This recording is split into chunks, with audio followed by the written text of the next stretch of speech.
guys. Yeah, so last time I showed you like the start of the game and how much I've done. But now I've done a lot more. I don't want to kind of keep the video too long like last time. I think the video was like 30 odd minutes. I'll try and condense it this time a lot more. Just going to show you the game stuff more than anything else. I'll try and obviously dive into the blueprints a little bit as well. But yeah, let's dive straight into the game and show you what I've done at this point. So one of the things I wanted to do was implement right-click abilities for the characters. So if you go onto the mage, will have one, berserker will have one, priest will have one, and hunter will have one. I'm going to change the priest to the paladin. I'll change the hunter. No, I'll keep the hunter as he is, and then I'll show you the assassins one as well. So basically, as you see, there's a lot to change the game. We have a ranged character. What the hell am I? Anyway, you can shoot your range attacks. It's a little bit buggy. It doesn't always work properly. And you have like a damage indication system, and same for the player. When you kill the enemies now, it gives you experience, and they drop gems. I think this guy's attacking me. The arrow's going the wrong way for some reason. Something I need to sort out.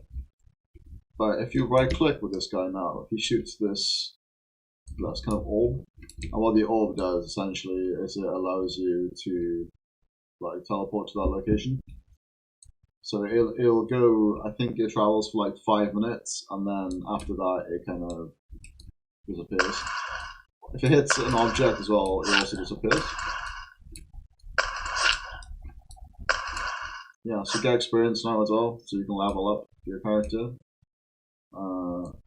As you see, yeah, when you level up, your stats level up as well. So I have an algorithm at the moment, which is it's kind of a randomized algorithm for the time being. But when you pick your character, they'll have their own stats. So like if you play games like Dota 2, for example, each one of those characters have like a strength stats gain, agility stats gain. But when you select your characters, each one of those characters will have their own stats gain when you pick them, so you can see exactly how like powerful they're going to be. But there's going to be a lot of balancing with that as well, so that will come later on. So that's the right click for the mage character. If we go to the range character, his right click just does this kind of backtrack thing, so he just kind of jumps backwards. You can't do it indefinitely either, like you have like a stamina pool, and when that stamina pool reaches 0, you can't use the right click anymore. My favorite one, oh my gosh, my favorite one actually at the moment is, well, it's one of my favorite, is the paladin, which has like the kind of like the meat hook from like Dota 2, which Pledge has. So it kind of brings the enemy to you. So I've noticed as well, I've removed the run and walk thing because I wanted to preserve the stamina for just the right click abilities. So now we can right click this guy and it brings it to you. You can attack him. And you might see at the top as well, this guy is so weak right now. I think his stats suck, so he's gonna not be able to kill him, I don't think. Might be able to kill this guy though. Come on, bro. Let's go. This kind of like redness that's kind of on top of him is essentially, well, on top of the enemy. It's just them kind of like aggressively attacking you. I just want some sort of indication for the time being. So if we go to the berserker, his is he will charge towards the enemy, and then you can also attack afterwards. So each, maybe from the last video, remember, like each of these guys also have passive ability. So this guy returns damage to the enemy, like the paladin, for example, blocks and all that.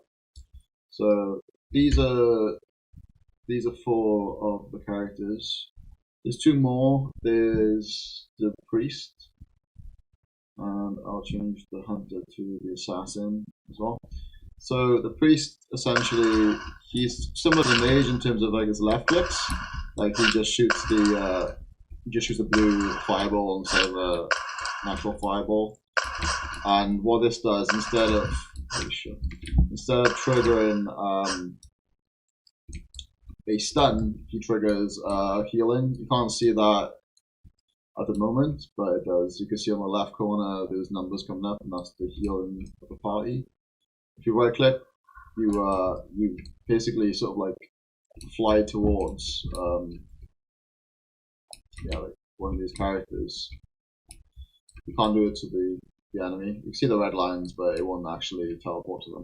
So yeah, that's quite similar actually to I think it's an ability in Overwatch. It's one of the healing characters, so it's kind of inspired there.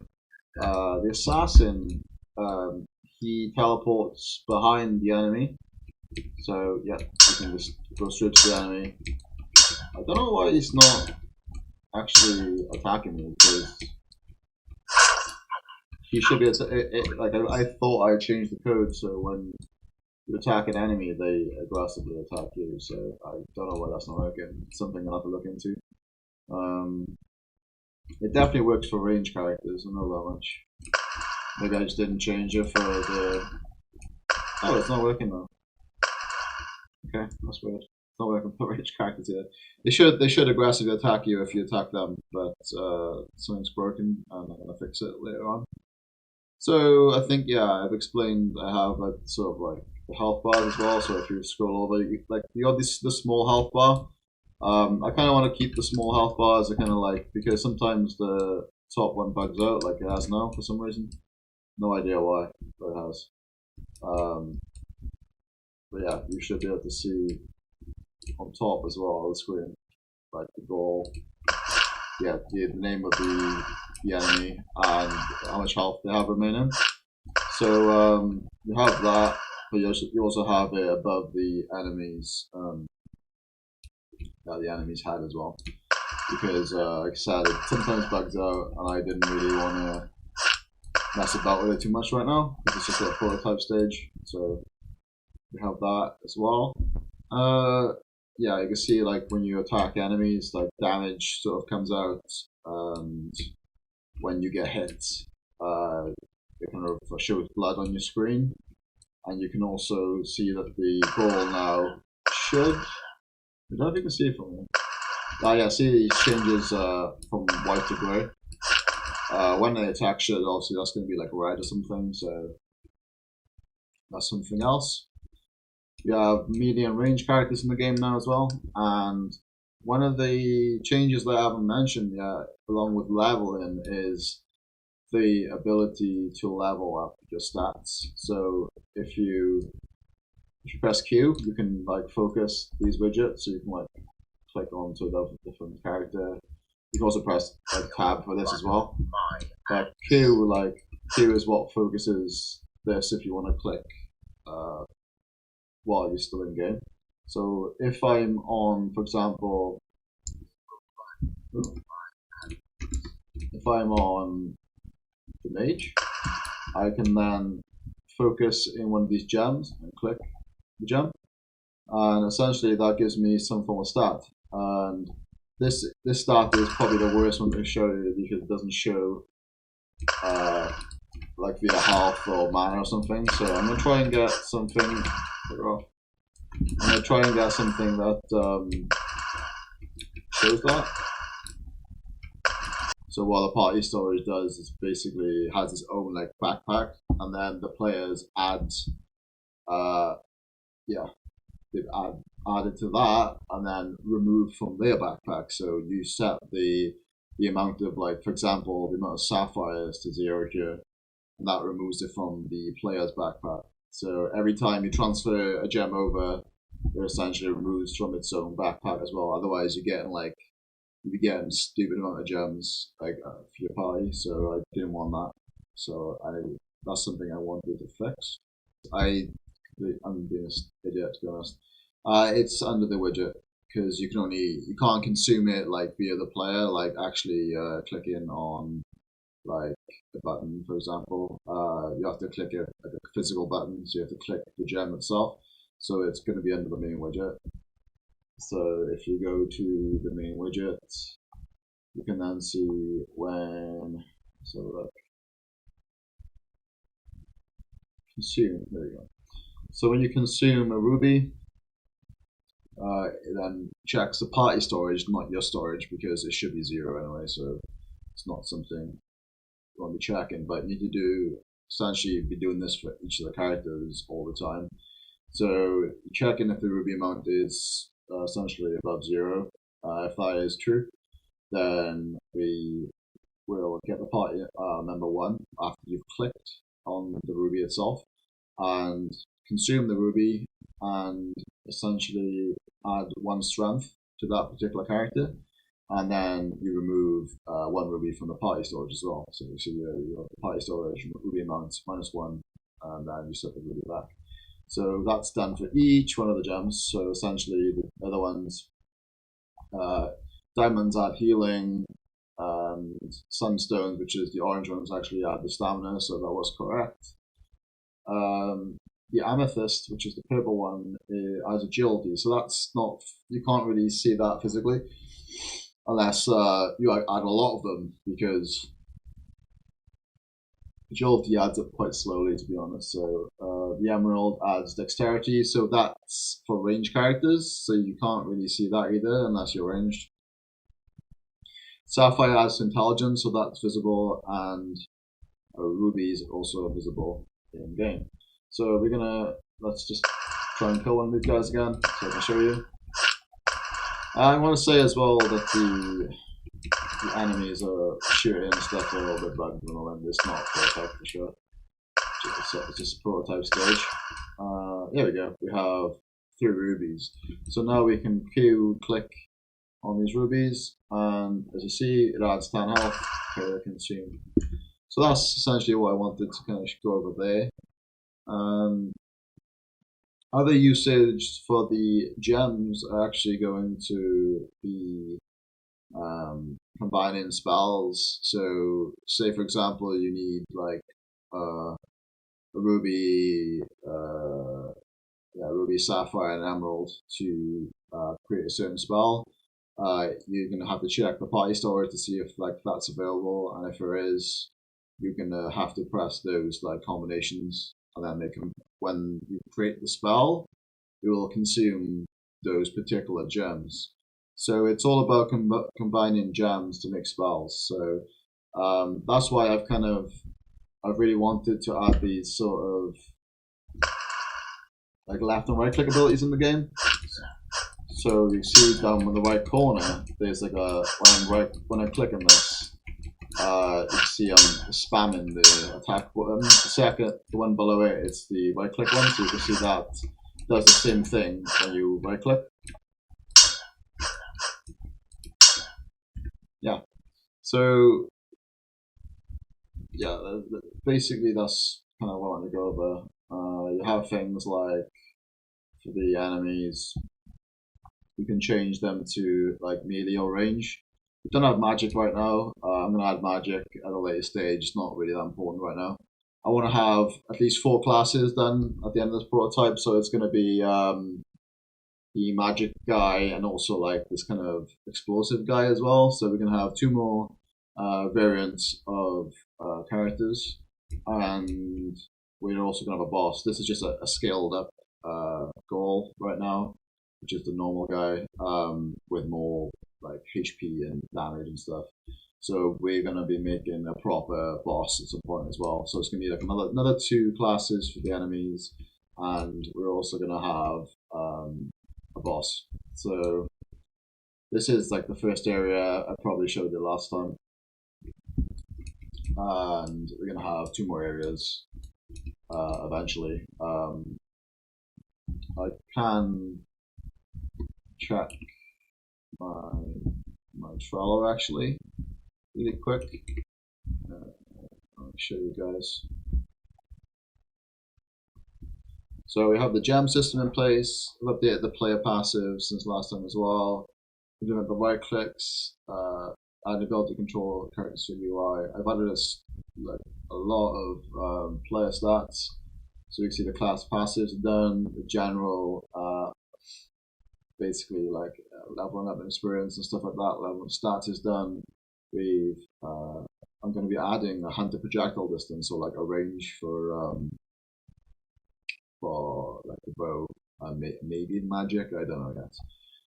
We've finished the UI stuff for like damage and things like that, so that's quite nice. And on control, I've added these kind of like just things you can see. You can see the enemy now. You can see the allies now, so things like that. I want to make this a thing as well, so like non-allied, non-player controlled allies can attack. But also they're not going to be using the right clicks. They should be using like the basic abilities. That's something I'll be implementing in the future. With the enemy blueprints, we have I don't know why I've done that, but we've added UMG. We've got patrolling, attacking, chasing, and range enemy. I just have the magic one left to do. Come after you on attack. That was done, as you see. I've crossed it off, but it's buggy and it's not working right now for some particular reason. I haven't opened up the project in like 2 days, so things break, I guess. Drops, well, the dropping of gems is done, and there's going to be other drops as well. Damage when attacked, there's numbers, yeah, so feedback and stuff like that is done as well for the enemy. So AI is something I'm going to be doing a bit later on, but character follow AI, I've got it working, but it's in the level blueprint right now. I kind of it's a bit messy. I don't want it in the level blueprint, so I'm going to be making like a proper one at some point. Don't fly with the other kitty because so basically I want it so they can go through each other, like the Nashers can go through each other, which I haven't set up yet either. We have a lot of things I have to do. So we have the tutorial level, which I want to like just be a tutorial level so everyone can kind of like see what to do and stuff. And then the character select, portrait scrolling. This is particular for when you pick the characters at the start of the game. So it's like a character select screen. That's going to be something that I'll be implementing either this week or next week. The spell system is something I'll be implementing quite soon as well, because right now we just have a left click and right click, which is kind of boring. So I'm going to be implementing level 1, 2, and 4 spells for the prototype. So yeah, that's something else to be done. My friend Tad is currently working on like custom portraits for the characters right now, so I need to be he's made 3 right now, so I'm going to be implementing them in this week as well. We have a list of bugs as well, so we have a few things we need to change. Level in general, I need to create a lot of different stuff. Yeah, we have just more goal stuff to do as well. So essentially, there's a lot of work left to be done. I want to hand out maybe like sort of like a demo or something so people can test it and give me feedback. If you guys up for that, that'd be amazing as well. So yeah, that's going to be. I'm not sure if it's going to be this week. I'm going to be putting up the demo or at the end of next week. Because I want to sort of collect some feedback there and kind of progress the game with the feedback that I gather. So yeah, so that's me done. That's me out. Guys, thanks for like listening to what I've done and stuff like that.